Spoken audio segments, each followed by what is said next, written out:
Bryant expresses regrets over his relationship with Shaq, according to the Big Podcast with Shaq, which will be released on Monday. But the Mason and Ireland show on ESPN Radio in Los Angeles played an excerpt from the podcast. Take a listen.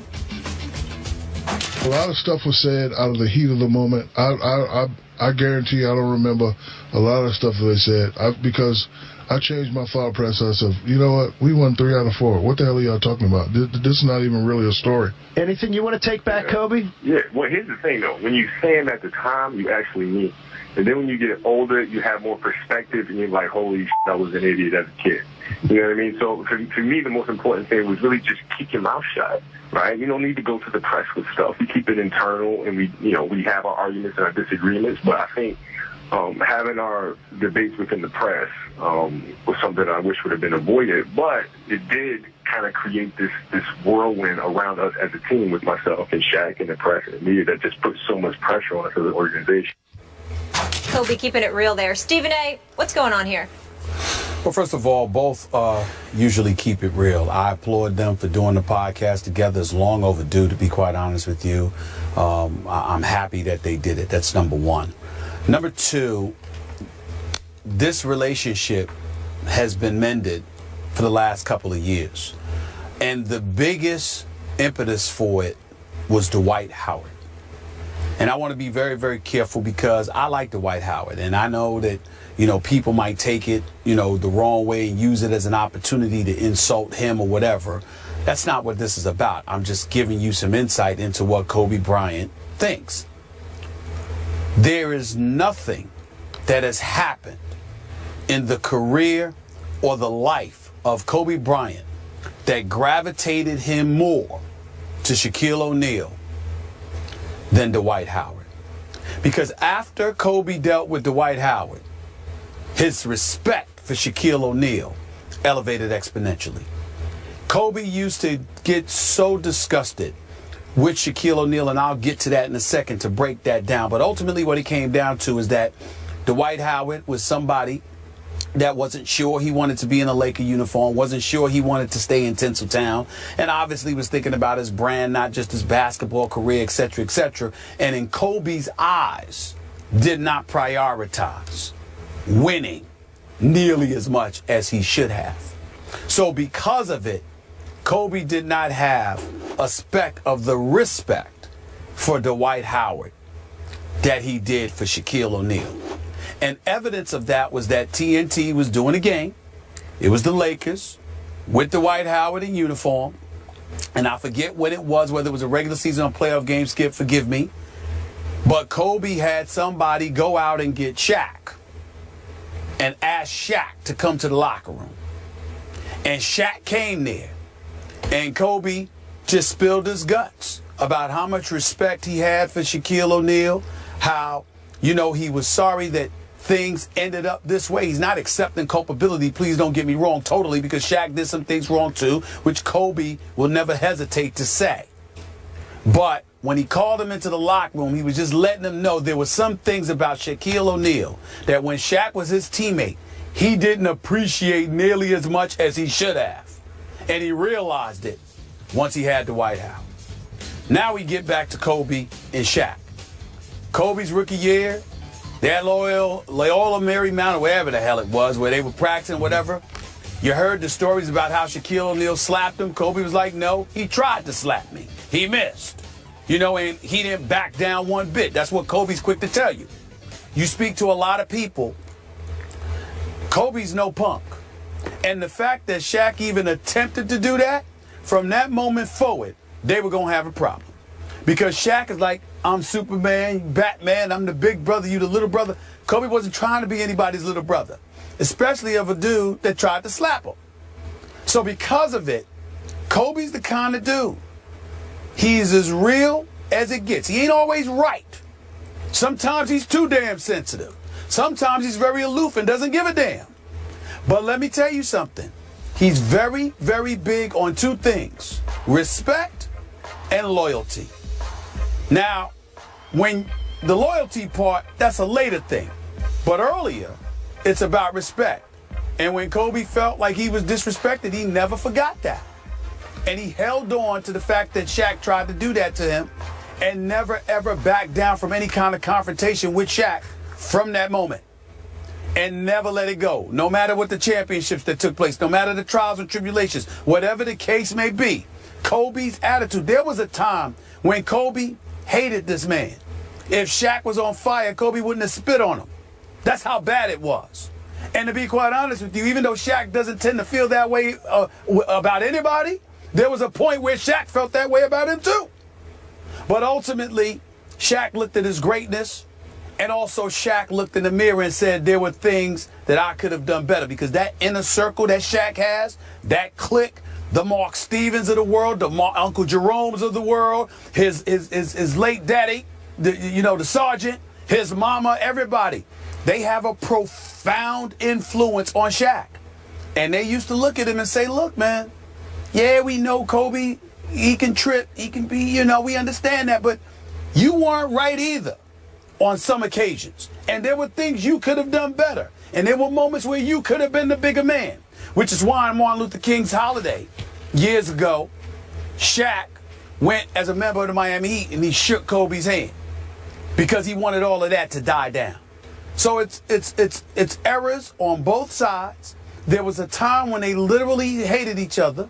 Then they grew up, recognized how ridiculous this had gotten, grew out of it. But where their relationship got considerably better to the point where they could pick up the phone and rap with one another and talk with one another, joke with one another, etc., was after Dwight Howard.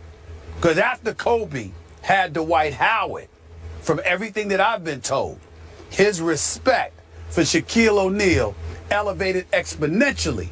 And if you recall, there were times when Shaq has not hesitated to call out Dwight because he was like, I know what Kobe needs. And you ain't giving it to him. And Kobe respected that too. I would advise you to write a book on all this, because I think you just read the audio version of the book to us right here on this show. I mean, you just broke it all down. I would never, ever, ever do anything like that without players' full permission and consent. It's that simple to me. I would never. There were things that I know. Obviously, I know about both.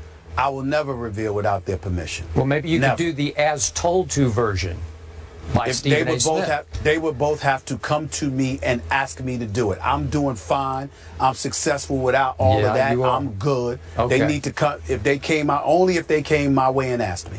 Okay, so your bottom line to what you just told us is that Dwight Howard's many deficiencies finally forced Kobe to appreciate and miss what he had in Shaquille O'Neal. That is correct. It's not the only thing, but that is a major thing, yes. Okay.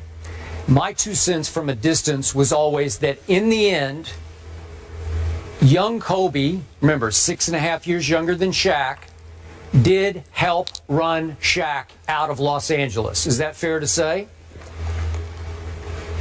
Yes, in the sense that Dr. Jerry Buss went to Kobe because Shaq was looking for a $100 million deal. Mm-hmm. And Dr. Buss looked at Kobe and told Kobe, I'm going to hand the reins to you. I don't want to pay Shaq this money. I'm going to give you the franchise. Can you handle this? And Kobe gladly said yes at that time because Kobe wasn't particularly fond of being Shaq's teammate.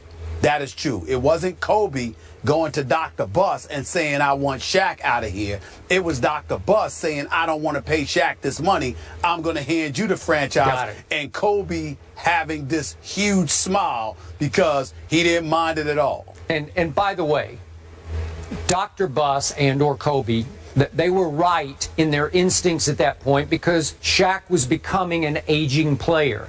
I think we saw him decline a little bit in Miami and on into all the rest of his stops. Only because of his physical condition. One other important nugget to point out. One of the biggest problems Kobe had with Shaq, Kobe is a workout warrior.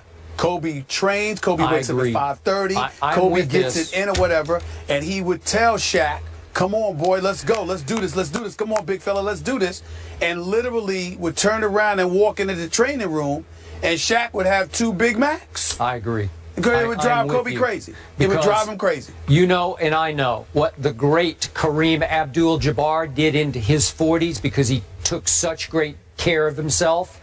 He was still a force at age 40, and Shaq wasn't. Shaq declined because he didn't commit to beating Father Time the way Kareem did at, you know, obviously what was Kareem, 7'2" or 3", maybe even more than that. That was Shaq's lone Achilles heel, walking around with those 350 pounds. So it was hard for him to be religiously convicted to his conditioning. Okay. But his game never failed. So here's my takeaway. That's true. My takeaway from what I've heard, just snippets of this podcast, I'd love to hear more of it, and we will, I guess, on Monday. Yep. Shaq has graduated. He has become a full-fledged TNT commentator and a pitchman and a superstar entertainer in his own right. So he has completely let this go. It's like I can't even remember what that was because he's gone on to his second career. But Kobe was very interesting in the snippet that I heard because he said, no, when I said those things, I meant what I said at the time.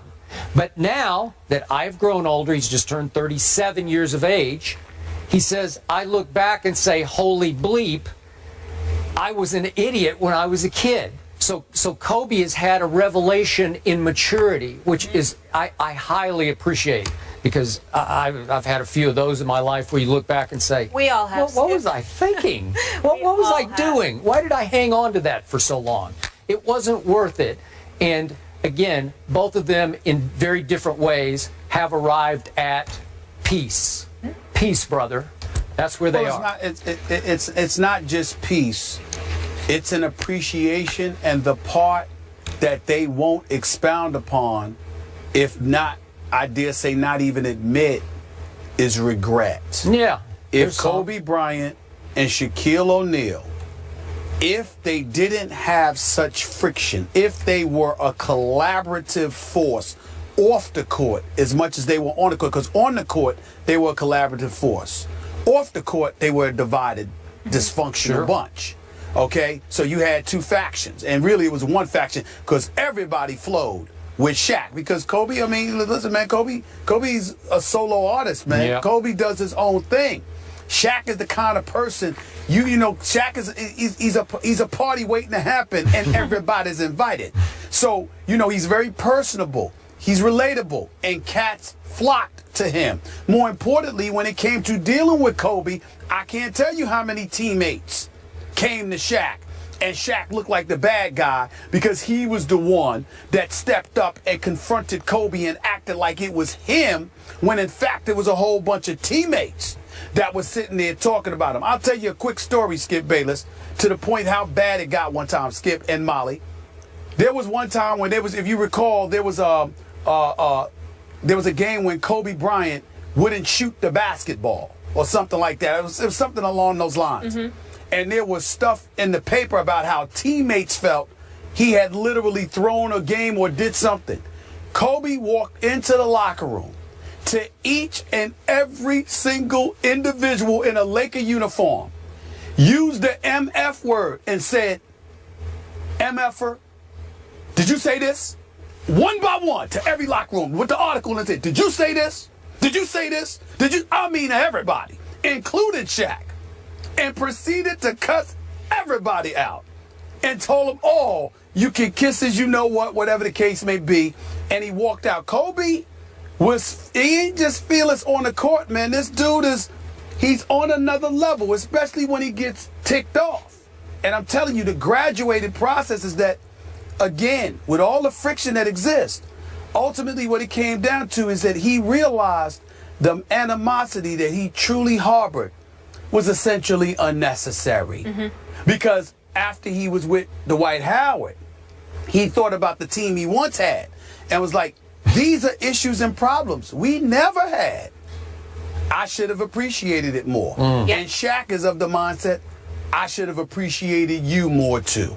And that's why they are where they are. I said Shaq versus Kobe by Stephen A. Smith. I want to see it in my bookstore soon. We got a little excerpt there, but we need more from you. They have to come to me. I would Stephen never A. do it on my own. And obviously appreciate what they accomplished. Last team to three-peat back in 2000, 2002. So their beef is squashed. As for the NFL, that beef, not so much. Who's putting the commissioner, Roger Goodell, in check and why? Find out next.